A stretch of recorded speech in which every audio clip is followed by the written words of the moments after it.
洛圣都自从2013年被推出到今天为止，已经获得了过亿的销量，是一部在商业层面上取得空前成功的游戏。凭着其丰富的游戏可玩性、生动的画面和大量的人物细节，以及线上模式，其热度可以存留至今。而且它的剧情依然有着深刻的意义，非常值得我们去了解一番。所以今天我们就来回顾一下洛圣都主角之一富兰克林的故事。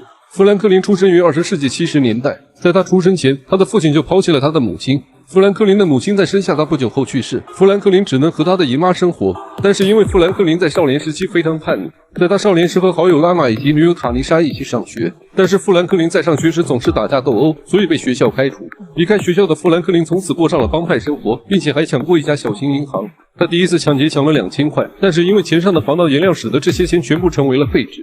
在2008年左右，富兰克林因为再次犯罪被捕入狱，这次经历使得他开始远离帮派生活，打算找个工作谋生。但他的这份工作其实也不怎么靠谱，是去回收一些非法抵押的租赁车辆。在游戏的开头，就是富兰克林和他的兄弟拉玛一起去回收被同行抵押的车辆。那时的拉玛做事还不太理性，有一次他们去维格斯邦的地盘大库偷取一辆他们被抵押的车辆，并且还打伤了一名维格斯邦的成员，这使得二人身处险境，最后车还被毁了。而富兰克林在去麦克家开吉米的车时，恰好被正在后座睡觉的麦克给抓了个现行。麦克在逼问富兰克林受谁指使，得知之后，直接把富兰克林的老板暴揍了一顿，这使得富兰克林丢掉了工作。没了工作的富兰克林便厚着脸皮找到了麦克理论，说你把我的工作弄丢了，现在该解决一下了。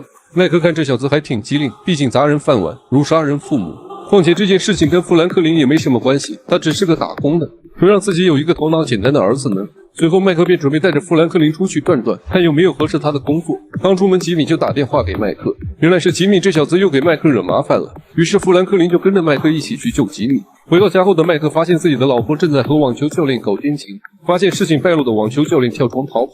此时的麦克怒火中烧，并叫上富兰克林同他一起去追击网球教练。谁曾想网球教练竟然跑进了一栋别墅里，而此时的麦克以为这栋豪宅是网球教练的，便吩咐富兰克林开车利用钢索拽倒了这栋别墅。这下富兰克林他俩算是惹上了大麻烦。他俩弄坏的这栋别墅是一个势力庞大的黑老大买给他的情妇住的，现在房子被他俩毁了。黑老大找上门暴揍了麦克，并向麦克索要高额的赔偿金，告诉麦克如果3天之后看不到钱，就干掉他和他的家人。为了家人能过上安稳的生活，麦克准备再次出山。而通过麦克的介绍，富兰克林认识了莱斯特。在莱斯特的精心策划下，富兰克林和麦克实施了一场珠宝抢劫案。而富兰克林也是第一次拿到这么多分红，尝到了和麦克一起混的甜头。富兰克林更加坚定跟着麦克混，一定能出人头地。直到崔佛找到了麦克，由此进而使得麦克当年与 FIB 牵扯的阴谋即将浮出水面。麦克不愿意让富兰克林陷入这潭浑水，并想让富兰克林出去远游，离开洛圣都，好远离这些麻烦事儿。但是富兰克林怎么能在这时临阵脱逃呢？他并不打算抛下麦克。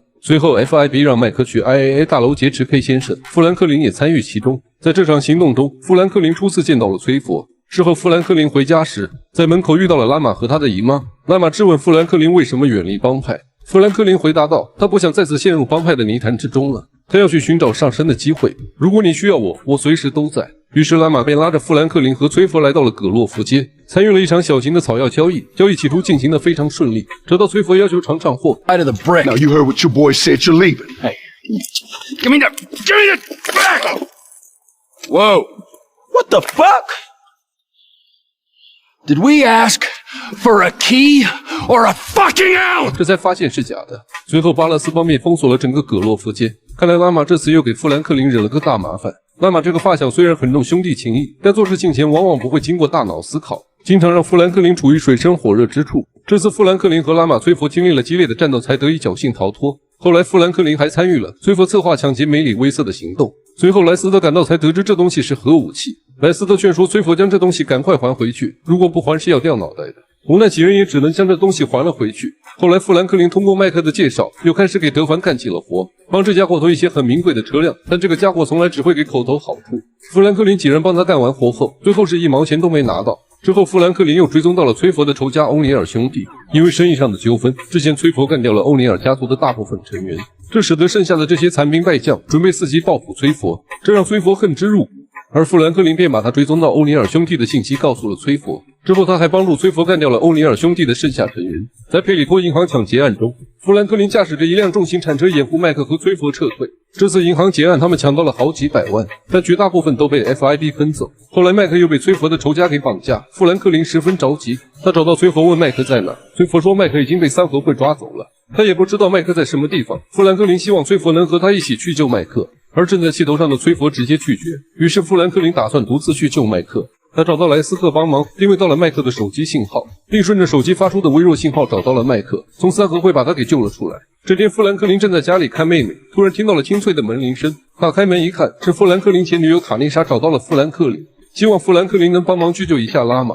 原来是史崔奇和巴勒斯邦的人一起设计陷害了拉玛。现在拉玛在佩里托伐木场被扣押，未做了人质，情况极不乐观。经过塔妮莎的解释，富兰克林打算前去伐木场营救拉玛，还叫上了他的两个好搭档崔佛和麦克。但富兰克林和拉玛的友情在此时已经破裂。富兰克林在崔佛和麦克的帮助下救出了拉玛。富兰克林载着拉玛回家，在回去的路上，富兰克林劝阻拉玛要保持头脑清醒，不要再给他惹麻烦了。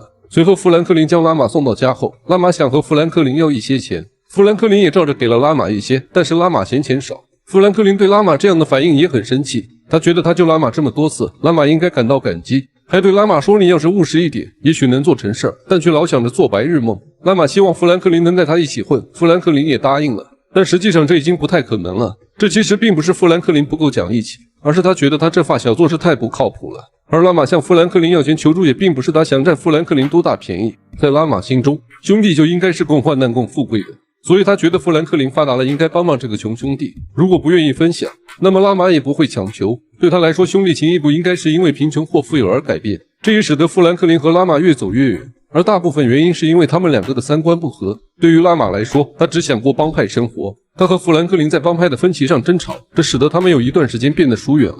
而实际上，洛圣族的帮派势力已经不同于圣安的列斯了。比如说，葛洛夫街还在，但是葛洛夫帮的人已经离开了这里。随后便是葛洛夫帮的死敌巴拉斯帮占据了这条街道。拉玛喜欢在帮派混，但是他又没富兰克林那么机灵，经常会遇到麻烦。而富兰克林出于从小的兄弟情谊，只能去帮拉玛，经常做一些又危险又没有报酬的活，这让富兰克林变得很厌倦。他深知洛圣族的帮派已经大不如前，应当远离帮派，寻找新的机会。随后他遇到了麦克这个犯罪老手，靠着麦克和崔佛，富兰克林得以参与了一场场的抢劫活动，见识到了真正的大场面，并且彻底改变了原来的贫穷物质状态。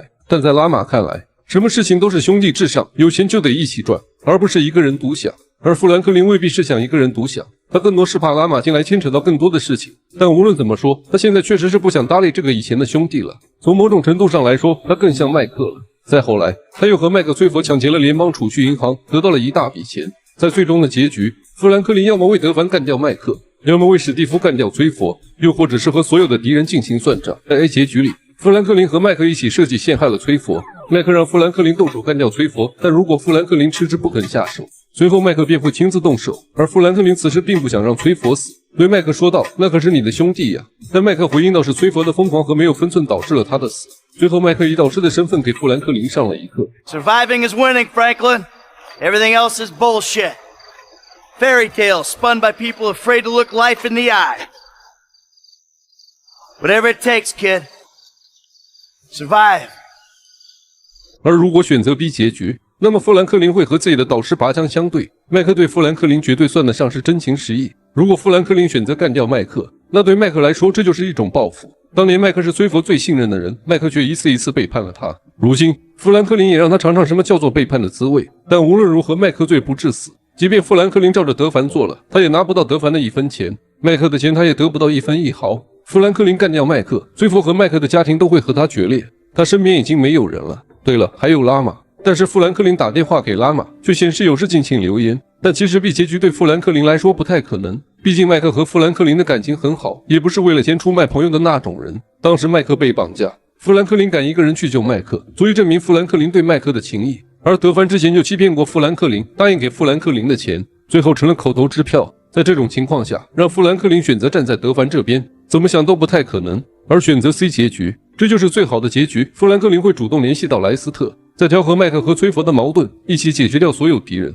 这样做的富兰克林显得理性而忠诚。而在 C 结局里，我们也可以看到，拉玛和富兰克林才是真正的兄弟。富兰克林选择第三条路，无疑处境艰难，拉玛会主动给富兰克林打电话。在富兰克林面对巨大压力的情况下，拉玛没有丝毫犹豫，选择了去帮富兰克林。这让富兰克林渐渐对拉玛的看法有了转变。拉玛确实想和富兰克林同富贵，但他也能和富兰克林共患难。拉玛在路上说，他不希望富兰克林变得像德凡一样的混蛋。富兰克林回应道，他不会改变家人和兄弟的态度。相比崔佛和麦克，富兰克林在洛圣都算是3个主角最正常的一个人了。但如果当时他没有去麦克家偷车，没有就此认识麦克，那么他几乎就没有办法改变他现有的经济状况。只是他运气好，麦克视他为干儿子，让他参与到了各种高级犯罪当中，使得富兰克林脱离了原有的生活状态。富兰克林头脑灵活，做事干练，在各种行动中他都扮演着最重要的角色，并且没有出过什么失误。富兰克林也比较重情重义。在欧尼尔兄弟打算找崔佛麻烦时，是富兰克林发现并通知崔佛。在麦克被3合会绑架时，是富兰克林把麦克救了下来。富兰克林的发小拉玛老是坑富兰克林，但即便如此，富兰克林依旧会帮拉玛擦屁股。洛圣都中关于富兰克林的各种经历，二星其实也抛出了一个这样的问题：一个出身贫寒的街头小子，在富裕以后会怎样面对以前的兄弟呢？而在最后，从一个普普通通的街头小子，再到拥有权臣的上流人士，虽然期间免不了恩师贵人的指点，但毫无疑问，富兰克林是最成功的那一个。他的经历以及最终所取得的成就，也让不少玩家感到羡慕。值得一提的是，他已经30而立，娶妻生子，成家立业。这并不再是我们对他近况的猜测，而是不折不扣的事实。在他的办公室中摆放着他和他妻子卡妮莎的照片，而且你只身前往富兰克林位于豪迈雾山上的别墅时，你会惊奇地发现2辆价值不菲的豪车，以及院子里面的儿童玩具，就连门牌号也贴上了克林顿的字样。种种迹象表明，富兰克林已经成长成了一个顶天立地的男人。他的好兄弟拉玛现在也有了更棒的工作，他在张伯伦山附近开了一家有机房，经营着自己的街头生意。虽然富兰克林已经登上了人生巅峰，但他依旧没有忘记一切的开端——西门车店。令人没有想到的是，那张月度最佳员工牌匾竟然依旧被他保留至今。也许有时富兰克林也会坐在办公室中，感慨自己8年来的变化，从一个小小的偷车贼变成以一种大佬谈笑风生的大人物。他真的经历了很多风雨，当然，最重要的是这些经历也有着玩家和小茶的一路陪伴。说起小茶，作为罗威纳犬显然已经高寿，相信大家对小茶也有着一定的感情，所以二星推出了与小茶互动的功能。现在你可以亲切地抚摸小茶。而在8年后，富兰克林在线上开了一家专为上流人士解决麻烦的公司。而就在这天，德瑞博士联系到了富兰克林，说他的手机被小偷给偷了，希望富兰克林能帮他找回。画面一转，伊玛尼已经追踪到了手机的位置，但这只是暂时的，因为德瑞博士的手机被设置了强大的防火墙，为了获取数据，只能潜入 FIB 大楼，找到他们大规模监控计划的服务器，把 U 盘插进其中一个，这样我们就可以获得远程访问权限，追踪所有装着歌曲的副本手机。拿到数据后，通过调查发现德瑞博士的手机内容被复制成了3份，并且黑客发现了3个复制副本的最后出现的位置。第一个副本最后的信号在一家夜总会内，第二个副本最后出现的信号在太平洋峭壁乡村俱乐部，而第3个最后出现的信号位置在戴维斯地区，并且从巴勒斯邦人的口中得知音乐副本在维格斯邦人的手中，并且巴勒斯邦也十分尊重德瑞博士。最后2大帮派联手，共同前去找回副本。很难想象吧，2大帮派竟然合并了。经过这件事情以后，2大帮派的矛盾应该会越来越少了吧？葛洛夫帮的人会不会重返葛洛夫间呢？洛圣都的故事讲完了。2年后，让我们相约在比斯坎湾、莱昂尼达沼泽、醉城大海滩，让我们一起去汤米曾经存在过的地方。观众朋友们，2年之后，让我们在莱昂尼达罪恶都市再见。